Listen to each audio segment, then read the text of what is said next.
সরকারি প্রাথমিক বিদ্যালয়ের সব কার্যক্রম নিয়ে নতুন নির্দেশনা দিয়েছে প্রাথমিক ও গণশিক্ষা মন্ত্রণালয়।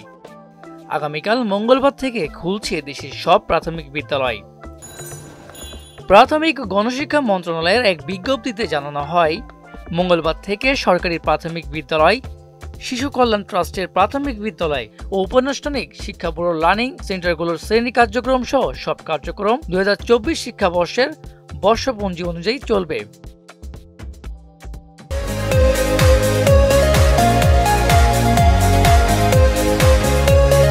এর আগে ঈদ উল ফিতরের ছুটি শেষে গত 21 এপ্রিল সারা দেশে সব শিক্ষা প্রতিষ্ঠান খোলার কথা থাকলেও তীব্র তাপদাহের কারণে শিক্ষা মন্ত্রণালয় এবং প্রাথমিক গণশিক্ষা মন্ত্রণালয়ের অধীন সব স্কুল, কলেজ, মাদ্রাসা ও কারিগরি শিক্ষা প্রতিষ্ঠানের ছুটি ঘোষণা করা হয়।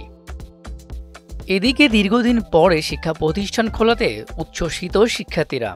এই হিট অ্যালার্টের কারণে আমাদের বিদ্যালয় তো বন্ধ ছিল, আর সরকারকে অনেক ধন্যবাদ পড়ালেখার ঘাটতি পূরণের জন্য, বিদ্যালয় খোলার জন্য। মেজবা রহমান, মোহনা ডিজিটাল।